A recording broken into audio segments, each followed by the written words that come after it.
Hello everyone, welcome to KB academy study point. आज हम discuss करने जा रहे हैं रीट 2021 के बारे में। जैसे कि आप सभी को पता है कि जो रीट है पहले इससे हुआ था 2017 में। 2017 के बाद इस साल कंडक्ट होने जा रहा है रीट 2021 में। अप्रैल के महीने में कंडक्ट होने जा रहा है। राजस्थान गवर्नमेंट जो है कंडक्ट कराती है और 2 लेवल पर ये एग्ज़ाम होगा। और इसमें जो टोटल वैकेंसी है वो कितनी है, 34,000 प्लस कुछ वैकेंसी इसमें देखने को आपको मिलेंगी। और 2 लेवल में ये एग्ज़ाम होगा, एक प्राइमरी लेवल, एक सेकेंडरी लेवल। जैसे हम सीटेट देते हैं फर्स्ट लेवल और सेकंड लेवल, एज सेम ही जो है ये एग्ज़ाम होता है। बस कुछ डिफरेंस है जिसे हम डिस्कस करेंगे। सिलेबस के अंदर की क्या डिफरेंस है। सबसे पहले कोई भी एग्ज़ाम हमें क्रैक करना है, उसके लिए एक बेस्ट स्ट्रेटजी जो है फॉलो करनी पड़ती है। किसी भी एग्ज़ाम को क्रैक करने से पहले उसके सिलेबस को देखते हैं कि सिलेबस है क्या। सबसे पहले जो हम देखेंगे कि रीट का क्या सिलेबस है। सीडीपी, जैसे कि सीटेट में आती है सीडीपी 30 मार्क्स की। और फिर इसमें जो लैंग्वेज फर्स्ट और लैंग्वेज सेकंड, जैसे कि हम सीटेट में जो कैंडिडेट है वो अपनी प्रेफरेंस के अकॉर्डिंग लैंग्वेज चूज़ करता है, ऐसे ही इसमें जो है लैंग्वेज फर्स्ट और लैंग्वेज सेकंड का जो है ऑप्शन होता है। और लैंग्वेज में इसमें हिंदी, इंग्लिश, उर्दू, संस्कृत कई जो है लैंग्वेज ऑप्शन में होती है। जो कैंडिडेट पहले कर चुका है लैंग्वेज फर्स्ट और लैंग्वेज सेकंड जो है अपने चॉइस के अकॉर्डिंग जो कैंडिडेट चूज़ कर सकता है। ये भी 30 मार्क्स की होती हैं। और इसके बाद जो है फर्स्ट लेवल पर होती है इन्वायरमेंटल साइंस और मैथ, ये भी जो है 30 मार्क्स की जो है होती है। टोटल 150 मार्क्स का जो है एग्ज़ाम होगा। और इसके जो है 90% मार्क्स जो है कैंडिडेट के वो लिए जाएंगे। और जिसकी एकेडमिक क्वालिफ़िकेशन है उससे जो है 10% मार्क्स लेकर मेरिट लिस्ट तैयार की जाएगी और उसी के आधार पर जो है टीचर का सिलेक्शन किया जाएगा। तो हम देखेंगे सबसे पहले कि सिलेबस क्या है सीडीपी का। सीडीपी का सिलेबस इतना ज़्यादा नहीं है, ज़्यादातर पेडागोजी क्वेश्चन पूछे जाएंगे। जो चाइल्ड डेवलपमेंट से रिलेटेड जो डिफरेंट सिद्धांत दिए गए हैं उनसे, और हेरिडिटी और इन्वायरमेंट से क्वेश्चन पूछा जाएगा। इंडिविजुअल डिफरेंस से क्वेश्चन पूछा जाएगा। पर्सनैलिटी से, इंटेलिजेंसी से, जितनी भी थ्योरी हैं उन सभी से जो है क्वेश्चन पूछे जाते हैं। तो जो भी थ्योरीज़ इस रीट एग्ज़ाम में बनती हैं, जैसे पियाजे की, कोहलबर्ग की, वाइगोत्स्की की, ब्रोनफेन की, उन सभी थ्योरीज़ को ध्यान से कीजिए। साथ साथ हम भी जो अपने चैनल पर इसके लिए वीडियो डालते रहेंगे। आप जो है लगातार हमें फॉलो करते रहें। और जो इसका सिलेबस है पेपर 1 का, सीडीपी का सिलेबस जो है ज़्यादा नहीं है। शिक्षण संबंधित आकलन, मापन, मूल्यांकन, जो कि आप सीटेट का सिलेबस था, बस थोड़ा ही डिफरेंस है। न्यू एजुकेशन पॉलिसी से भी क्वेश्चन आ सकते हैं, उसे भी जो है आप एक बार कर लीजिएगा। और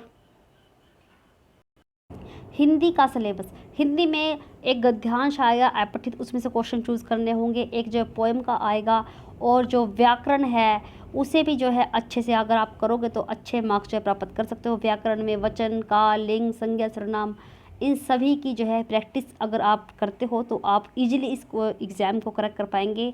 और ज़्यादातर 5 क्वेश्चन जो है सीडीपी के जो पेडागोजी का है उससे भी पूछे जाएंगे लैंग्वेज फर्स्ट और लैंग्वेज सेकंड में। जो पेडागोजी क्वेश्चन है वो एक किस्म के, अगर आप ध्यान से करते हो, ये फ्री के मार्क्स होते हैं। 5-5 क्वेश्चन जो है आपको देखने को मिलेंगे पेडागोजी के लैंग्वेज फर्स्ट और लैंग्वेज सेकंड में। इंग्लिश का जो सिलेबस है वो भी सेम इस तरह से है। सिनोनिम्स, एंटोनिम्स और spelling, word formation, one word substitution, जो कि ग्रामर में क्वेश्चन आते हैं ज़्यादातर वहीं से क्वेश्चन पूछे जाएंगे। और जैसे सीटेट में अनसीन पैसेज होता है, एक पोएम से क्वेश्चन पूछे जाते हैं। और प्रिंसिपल टीचिंग, जो पेडागोजी के क्वेश्चन 5 क्वेश्चन पूछे जाएंगे वो प्रिंसिपल टीचिंग, रेमेडियल टीचिंग और इस तरह के क्वेश्चन ही पूछे जाएंगे जो संबंधित होंगे इंग्लिश लैंग्वेज से। ये इसका सारा का सारा सिलेबस है। और ये जो है सिलेबस संस्कृत का है। इसी तरह सभी का सिलेबस है। Language first Hindi, English, Sanskrit, Punjabi, Urdu, सभी का जो है लैंग्वेज है। जो भी कैंडिडेट अपने प्रेफरेंस के अकॉर्डिंग चूज़ करना चाहिए उसे चूज़ कर सकता है। और इसके बाद जो आएगा सिलेबस वो आएगा इन्वायरमेंटल मैथ का। मैथ में आप लोगों को कुछ ज़्यादा डीपली नहीं करना, सिर्फ 5th क्लास तक का मैथ इसमें पूछा जाएगा। पेडागोजी क्वेश्चन भी जो है इसमें 3 से 4 पूछे जाते हैं मैथ में भी।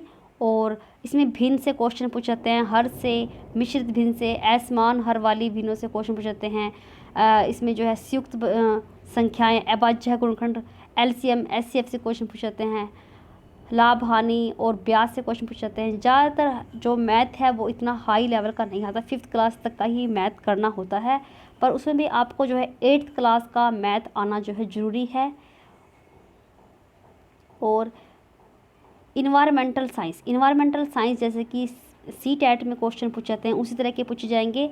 वस्त्र एवं आवास से क्वेश्चन पूछे जाएंगे, व्यवसाय से, सर्जन स्थल एवं संस्थाओं से, हमारी सभ्यता संस्कृति से, परिवहन और संचार से, अपने शरीर की देखभाल। ये जो कुछ इम्पोर्टेंट हैं इन्हीं से क्वेश्चन जो है पूछे जाएंगे। आप इसके लिए कोई भी एक अच्छी जो है NCERT की बुक भी फॉलो कर सकते हैं इन्वायरमेंटल साइंस के लिए, या फिर जो ज़्यादातर क्वेश्चन है उसे अंडरलाइन करके आप गूगल करके भी जिस क्वेश्चन को करने की पूरी कोशिश कीजिएगा। इसके बाद हम डिस्कस करेंगे जो सेकंड लेवल है हमारा, उससे सेकंड लेवल में भी जो हमारा सेम है इसी तरह से जो लैंग्वेज है, फर्स्ट लैंग्वेज, सेकंड और CDP, इसी तरह से क्वेश्चन जो है पूछे जाएंगे। बस थोड़ा सा लेवल जो है हाई हो जाएगा अकॉर्डिंग टू सेकेंडरी लेवल, क्योंकि ये प्राइमरी लेवल का था, इसमें थोड़े इजी क्वेश्चन पूछे जाएंगे, इसमें थोड़े हार्ड क्वेश्चन पूछे जाएंगे। जो मेन हम डिस्कस करेंगे वो लेवल 2 का जो सिलेबस है सोशल साइंस का, इंग्लिश का, उनको जो है डिस्कस करेंगे। इसका भी जो सिलेबस सेम है CDP का भी और लैंग्वेज का भी, और हिंदी इंग्लिश लैंग्वेज का सेम सिलेबस इसमें मिलेगा आपको भी लेवल 2 में। बस जो थोड़ा क्वेश्चन पूछने का तरीका है एग्जामिनर का वो थोड़ा सा हाई हो जाएगा as a comparison primary level से। और इसमें भी जो सेम है अनसीन पैसेज है, अनसीन प्रोज पैसेज है, और जो सिनोनिम्स हैं, एंटोनिम्स हैं, स्पेलिंग एरर है, इनसे क्वेश्चन पूछे जाएंगे। और लैंग्वेज फर्स्ट और लैंग्वेज सेकंड में जो है पेडागोजी के कुछ क्वेश्चन पूछे जा चुके हैं और उसी तरह जो है आगे पूछे जाएंगे। ये जो सिलेबस है वो सेकंड लेवल का है। जो भी जिस भी एग्ज़ाम को देना चाहता है कैंडिडेट, उसके अकॉर्डिंग ये सिलेबस दिया गया है। जैसे मेरा जो सिलेबस है वो है सोशल साइंस, और जो मैं बात करूँगी वो सोशल साइंस पर ही करूँगी, क्योंकि मुझे जो नॉलेज है वो अपने जो सिलेबस है उसी की है।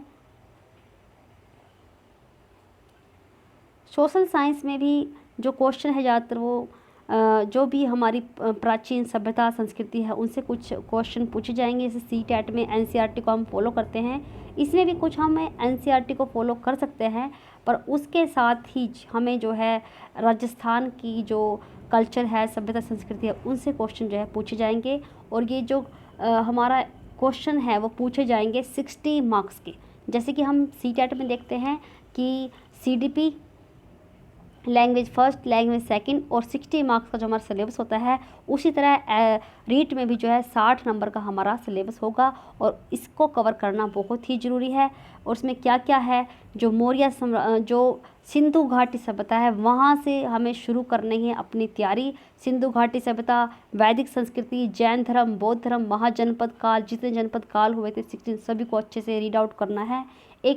एक ब्रीफ जो है नोट्स तैयार करने हैं, क्योंकि एग्ज़ाम टाइम पे हमारे पास इतना टाइम नहीं होता कि हम बुकों को दोबारा रीड कर पाए, यानी कि एक ब्रीफ नोट्स तैयार करने हैं इस एग्ज़ाम को क्रैक करने के लिए। मध्यकाल और आधुनिक काल, इन के जो भी भक्ति आंदोलन, सूफी आंदोलन, जो राजा राम मोहन राय के 1857 की क्रांति के पुनर्जागरण से क्वेश्चन यहीं से ज़्यादातर एग्जाम में क्वेश्चन पूछता है। NCERT इसके लिए बेस्ट है। और सरकार के जो पॉलिटिकल साइंस से क्वेश्चन पूछाते हैं, संसद से, लोकसभा से, राज्यसभा से, न्यायालय से, कैग से, यहीं से क्वेश्चन ज़्यादातर पूछाते हैं। और पृथ्वी से, जैसे भूगोल से क्वेश्चन पूछे जाते हैं, अक्षांश देशांश रेखाओं से, और जो चक्रवात हैं, जो जलधाराएँ हैं, गर्म ठंडी, सूर्य ग्रहण, चंद्र ग्रहण से क्वेश्चन जो ज़्यादातर पूछाते हैं। और बस इसमें थोड़ा सा जो डिफरेंस आया है एज ए कंपेरिजन CTET, वो क्या है कि इसमें राजस्थान का भूगोल और संसाधन से क्वेश्चन कुछ पूछे जाएंगे। राजस्थान का इतिहास भी कैंडिडेट को करना जरूरी है। राजस्थान की कला संस्कृति को भी जो कैंडिडेट को करना पड़ेगा। ये जो सिलेबस है ये जो है थोड़ा सा अलग है जो CTET से, वो आपको जो है करना पड़ेगा। अगर आप जो पिछले साल के जितने भी क्वेश्चन पेपर हैं उन्हें भी अगर आप करोगे ना, तब भी आप मोस्टली जो है सिलेबस का कवर कर लोगे। और एक बारी जो है आप अच्छे से ध्यान से जो सिलेबस दिया गया है राजस्थान की भूगोल के बारे में, इतिहास के बारे में, कला संस्कृति के बारे में डीपली जो है एक बारी रीड आउट कर लीजिएगा और ब्रीफ नोट जितने हो सके इसके लिए तैयार करें। अगर आप अच्छी स्ट्रेटजी को फॉलो करते हैं तो आपका जो एग्ज़ाम है वो 100% जो है क्रैक होने के लिए पूरे चांसेस है। Thank you guys. अगर आपको हमारी वीडियो पसंद आए तो लाइक करें, शेयर करें और सब्सक्राइब करना